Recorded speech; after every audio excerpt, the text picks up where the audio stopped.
데살로니가서는 바울의 단독 저서입니다. 바울이 쓴 서신서입니다.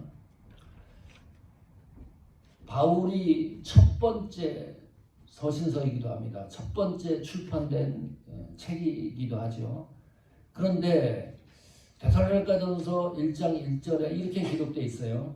바울과 실루아노와 디모데는, 저자가 단독 바울이 쓴 서신서인데 실루아노와 디모데가 공동 저자 이름 형식으로 등록이 되어 있습니다. 좀 이상하죠? 바울이 쓴 서신서인데 왜 실루아노와 디모데를 등재시켰을까 하는 의문이 생깁니다. 만약에 이것이 학술지나 논문이라 그러면 금방 눈치챕니다. 바울은 제1저자고 실루아노와 디모데는 공동 저자라는 것을 금방 눈치챌 수 있는데, 데살로니가서는 바울의 단독 저서인데 왜 실루아노와 디모데를 공동 저자로 등재했을까? 이 문제를 해결해야 될 것 같습니다. 또 하나가 있습니다. 바울과 실루아노와 디모데 아무 거기 부가 설명이 없어요. 이 세 사람이 공동 저자처럼 느껴지는데 바울과 실루아노와의 관계는 어떤 관계였을까? 또 바울과 디모데는 어떤 관계였을까? 그 관계적인 측면을 오늘 말씀을 통해서 이해하려고 합니다. 지난주에 설교했죠. 데살로니가전서 1장 1절. 어느 정도 기억하실런지 모르겠지만 데살로니가전서 1장 1절에는 신앙의 기초를 세우는 7가지 중요한 교리의 논지가 있다 그랬습니다. 먼저 사역론입니다. 오늘 말씀 전할 내용입니다. 바울과 실루아나 디모데 동역자들이죠. 사역에 대한 이야기 오늘 말씀을 통해서 전하려고 합니다. 두 번째는 하나님 아버지 실론에 대해서, 주 예수 그리스도 기독론에 대해서, 데살로니가인의 교회론에 대해서, 하나님 아버지와 주 예수 그리스도의 은혜와 평강, 은혜론에 대해서, 평강론에 대해서, 마지막으로 너희에게 있을지어다 기도론입니다. 그 부분들을 지난주 설교를 했는데 잘 기억을 하시면서 오늘 말씀을 상고하려고 합니다. 자, 그러면 바울이 서신서 13권이죠. 13권을 썼는데 그 13권 중에 바울 단독으로 쓴 서신서지요. 그러면 데살로니가 전서 1장 1절에 등장한 것처럼 다른 서신서에도 공동 저자 형식으로 다른 사람의 이름이 기록된 것이 있을까? 당연히 있겠죠.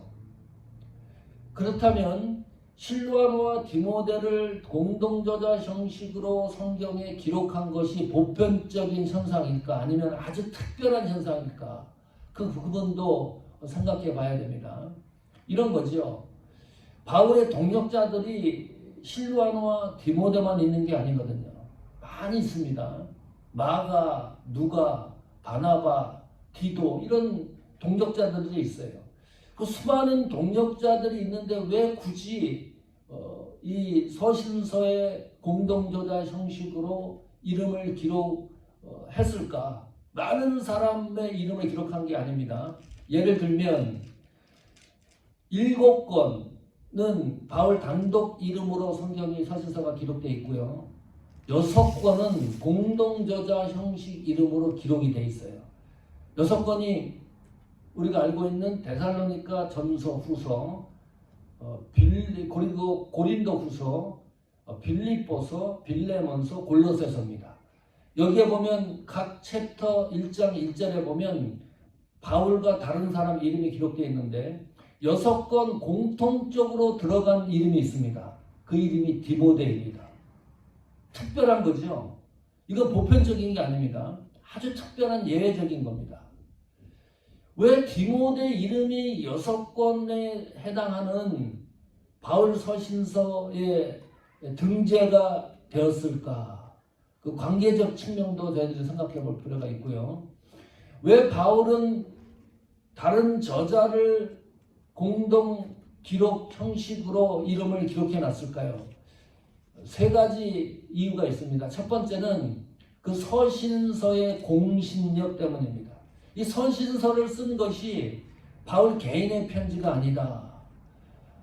데살로니가전서 1장 1절에 예를 들면 실루아노와 디모데 이름이 들어가서 이 서신서가 공식적인 기록이라고 하는 것을 증언해주고 있습니다. 누가?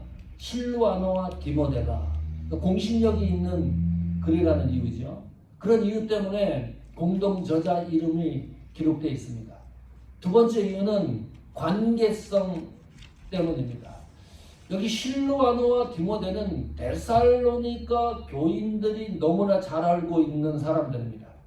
수신자들이 이 편지를 받으면 그 기쁨이 배가 되는 거죠. 바울 혼자 단독적으로 기록된 게 아니고 실루아노와 디모데 이 세 사람이 데살로니가 교회를 개척했기 때문입니다. 다 만나봤던 인물들입니다. 다 함께 모여서 기도하고 애쓰고 수고했던 그런 동력자들입니다.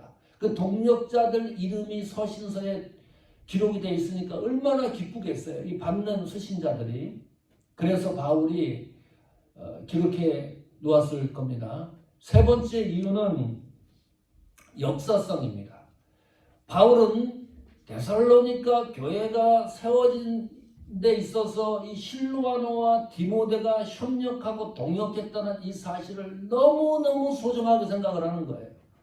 기억으로 생각하고 있다가 잊어버리는 것이 아니라 자기 서신서에 공동 저자 이름으로 기록할 정도로, 그래서 이게 후세에게 역사적으로 전승시킬 목적이 있었다. 바울이 이렇게 기뻐했다면 상상해 보십시오. 하나님은 얼마나 기뻐했을까. 이 데살로니가 교회가 바울의 교회도 아니고 실루아노의 교회도 아니고 디모데의 교회도 아닙니다. 하나님 이름으로 세워진 교회입니다. 예수 그리스도의 몸된 교회입니다. 예수님의 머리가 되는 교회입니다. 하나님이 그 교회가 세워진 것에 대해서 바울이 이렇게 기뻐해서 두 사람의 이름을 공식적인 서신서에 기록해 놨다 그러면 하나님은 얼마나 기뻐했을까. 그 기쁨의 척도를 상상할 수가 있습니다. 자, 그러면 디모데와 바울 간의 관계 속에서 사역에 대한 그 과정들을 좀 더 살펴보겠습니다. 디모데전서 1장 2절입니다. 같이 읽습니다. 시작. 믿음 안에서 참 아들 된 디모데에게 편지하노니 하나님 아버지와 그리스도 예수 우리 주께로부터 긍휼과 긍휼과 평강이 내게 있을지어다. 여기 잘 보시면 믿음 안에서 참 아들 된 디모데, 아까 데살로니가 전서 1장 1절에는 거기에 부가 설명이 없었죠. 디모데에 대한 설명이. 그런데 여기서는 바울은 이렇게 얘기해요. 이 디모데는 나의 참 아들이다. 특이한 표현입니다. 피가 섞인 것도 아니에요. 전혀 관계가 없는데 이 디모데를 바울은 아들로 생각을 하는 거예요. 그냥 아들이 아니라 참 아들입니다. 진짜 아들이다. 그 앞에 전제된 조건이 믿음 안에서 참 아들입니다. 그 아들에게 축복하는 내용이에요. 하나님 아버지와 그리스도 예수 우리 주께로부터 은혜와 긍휼과 평강이 내게 있을지어다.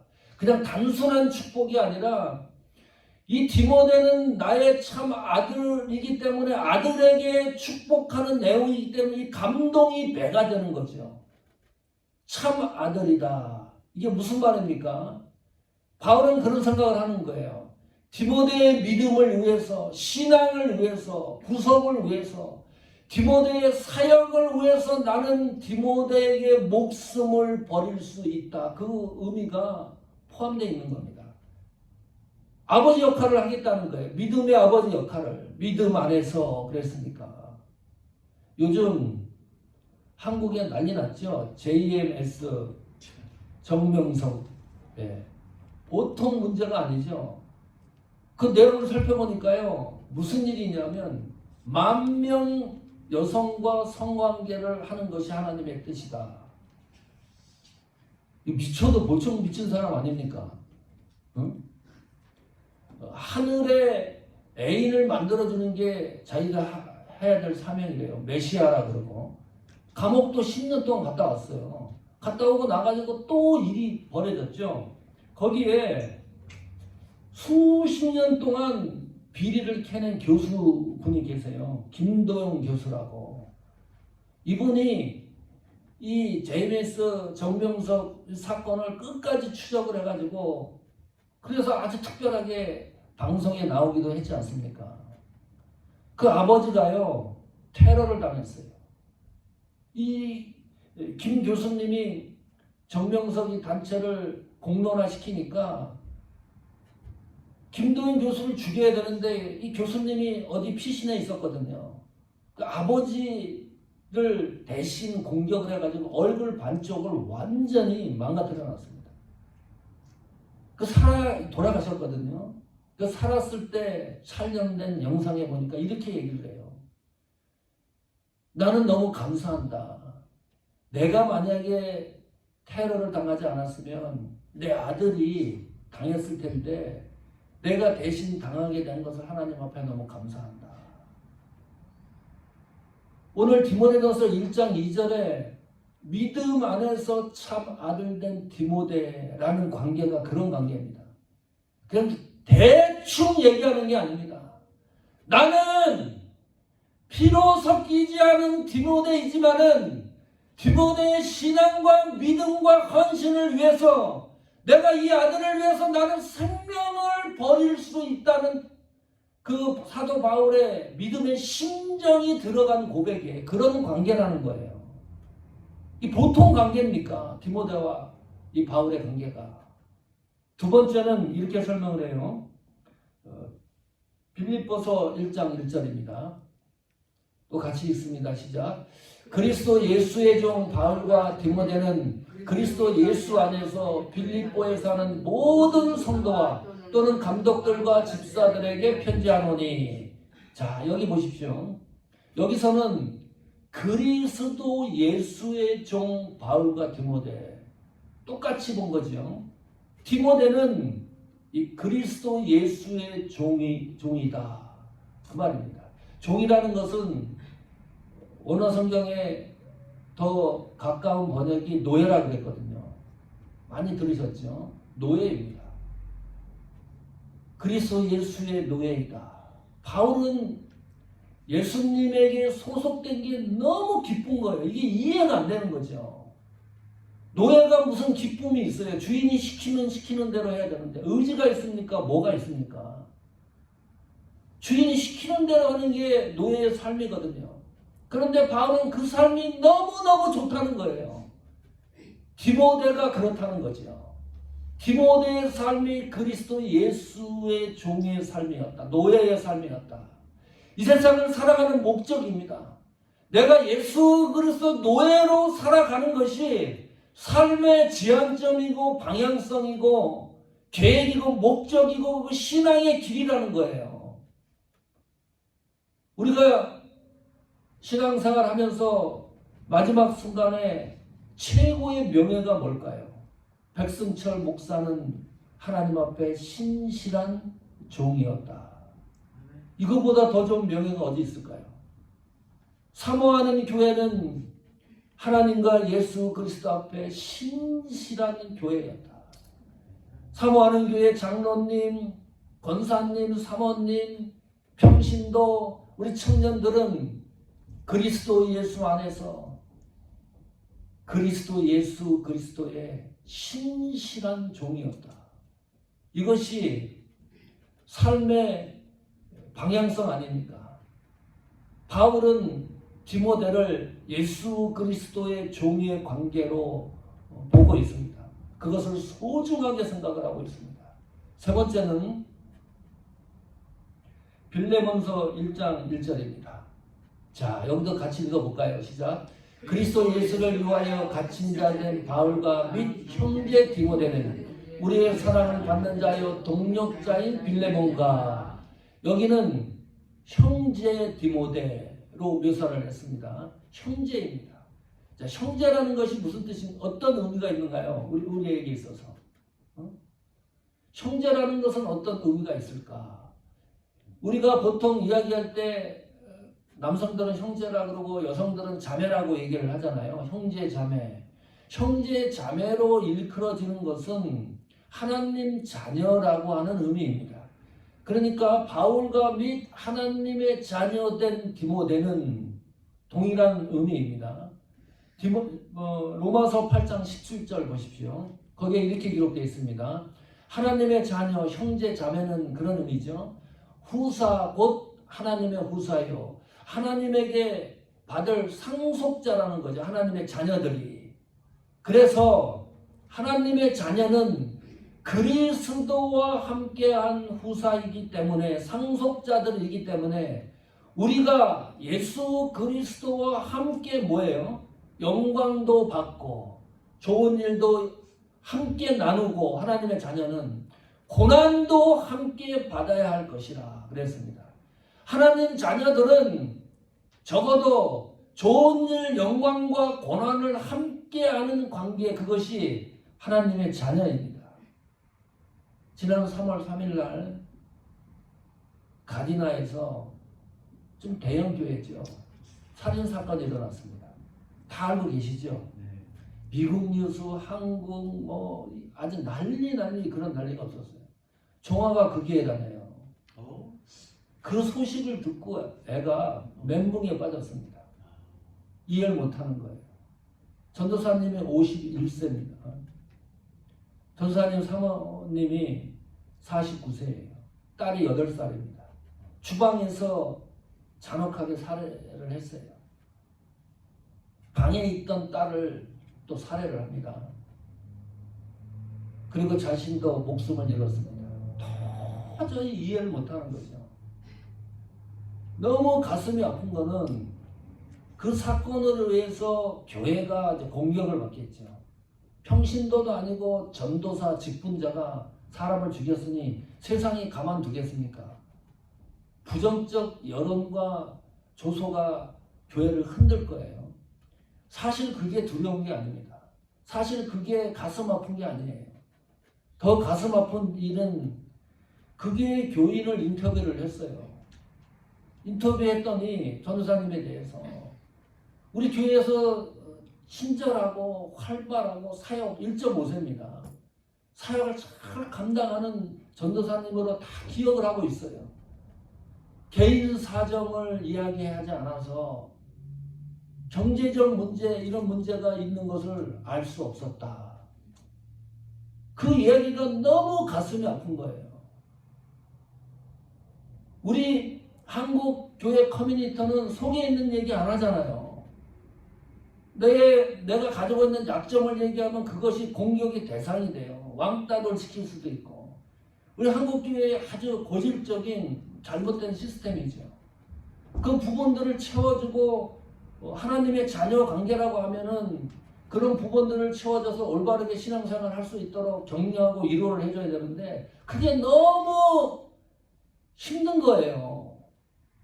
이해를 못하고. 아니 1년, 2년 그래. 자기 속 얘기를 얘기 못했다고 하자. 그 경찰 리포트에 보니까 경제적 문제로 그랬대요. 그것도 이해가 안 가요. 얼마나 힘이 들었으면 뱅크럽시 하면 되지. 어떻게 사람을, 와이프와 자녀를 죽일 수가 있을까? 그 교회에 1년, 2년 심호한 게 아닙니다. 자그마치 20년 동안 그 교회에 있었어요. 전사님이 아무리 개인적인 사정을 얘기 안 한다 그래도 20년 동안 함께 신앙을 나가는데 그 가정과 상황을 몰랐다는 게 말이 됩니까? 하나님의 자녀면. 오늘 성경이 그렇게 얘기하잖아요. 하나님의 자녀면 영광과 고난도 함께 공유하고 나가는 것이 하나님 자녀의 관계가 아니냐. 그것이 형제 아니냐. 응? 그게 너무 가슴 아픈 거예요. 교회를 수십 개 개척하고 교회 성도들이 100명, 10,000명씩 모이면 뭐예요? 하나님의 자녀의 관계가 파괴가 되면 그것은 교회적으로 성공한 것도 아니고 믿음적으로 신앙적으로 승리한 것도 아닙니다. 사역이라는 게 뭘까? 이번 주에 곰곰이 생각을 했어요. 일이 아니구나, 사역은. 사역은 어떤 일을 성취하는 게 아니구나. 우리가 하나님의 일을 한다 그래봐야 얼마나 어떤 일을 하겠어요? 응? 이 세상을 뒤엎을 수 있습니까? 어떤 일을 하겠어요? 우리가 일을 해봐야 어느 정도, 어느 선까지 일을 하겠습니까? 사역은 아버지, 어머니의 관계를 회복시키는 것이 사역의 본질입니다. 교회는 신앙이 무르익어가면 갈수록 교회에 믿음의 아버지가 계셔야 돼요. 신앙의 어머니가 계셔야 돼요. 약한 성도들이 그 사람들 앞에 가면 신앙의 아버지, 어머니 곁에 가면 위로를 받고 힘을 얻고 문제가 해결되고 하나님 앞에 올바로 믿음의 길을 가게 하는 관계, 이것이 사역의 본질입니다. 거창한 게 아니에요. 교회적인 사명이 그거 아닙니까? 제가 김영옥 권사님,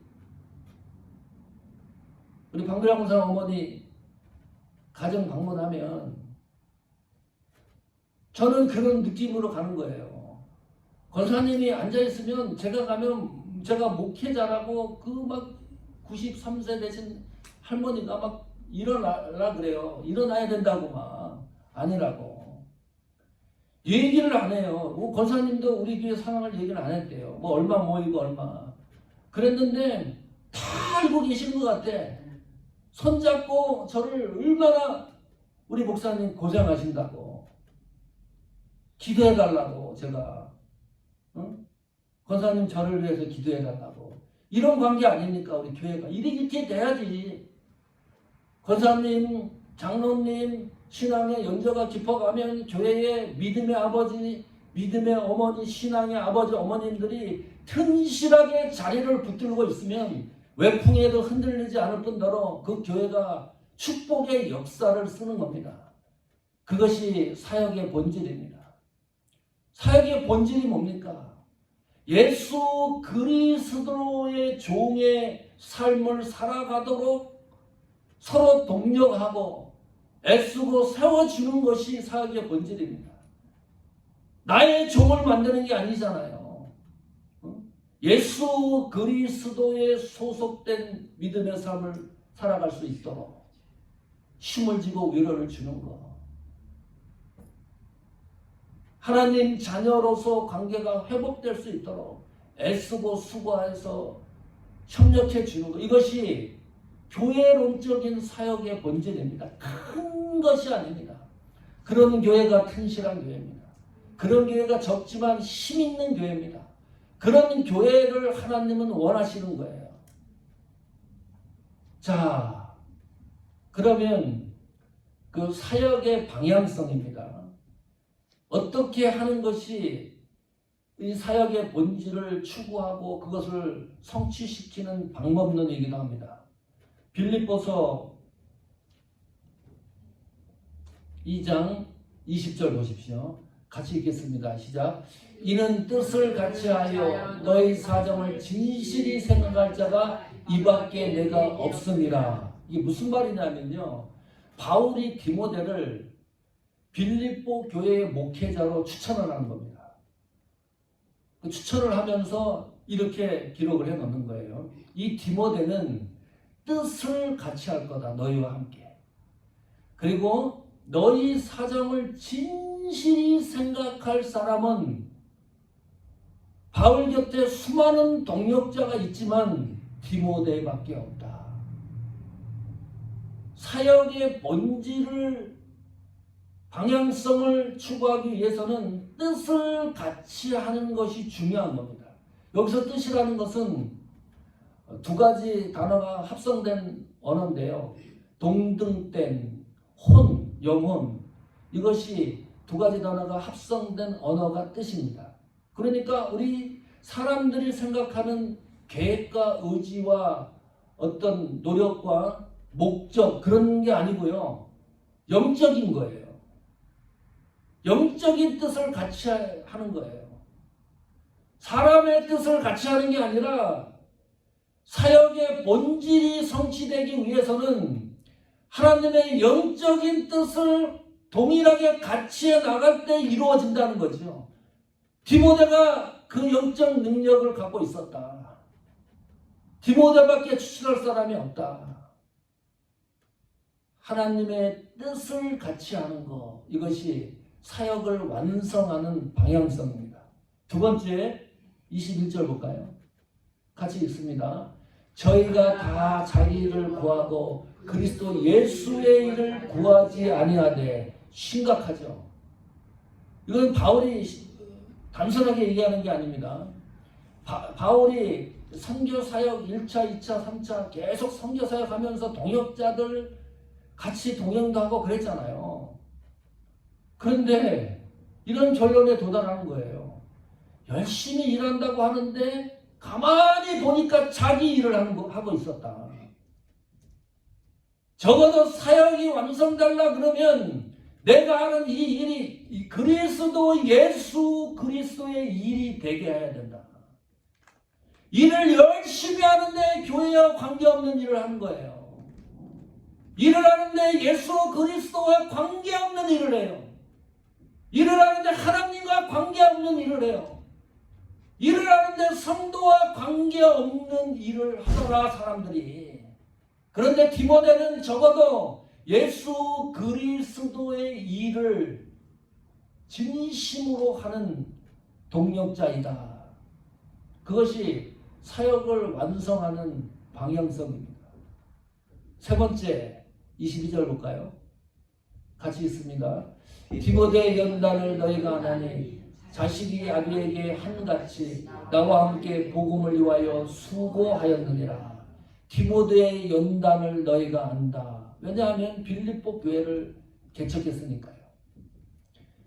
여기 디모데의 연단을 현대인의 성경은 훌륭한 인품이 있었다.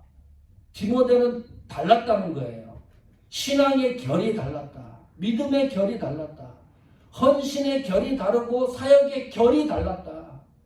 다른 사람과 다름이 있었다. 그것을 디모데의 연단으로 성경이 기록하고 있습니다. 성도 여러분, 목회를 하다 보면 가슴에 담는 성도들이 있습니다. 보석과 같은 동역자들이 있습니다. 제가 훗날에 사모하는 교회의 역사를 쓴다고 가정을 해보면 우리 장로님, 권사님, 우리 교회 성도 한 사람들을 이제 쓸 텐데 어떤 기록으로 쓸까? 이것이 저에게 큰 은혜의 순간이기도 합니다.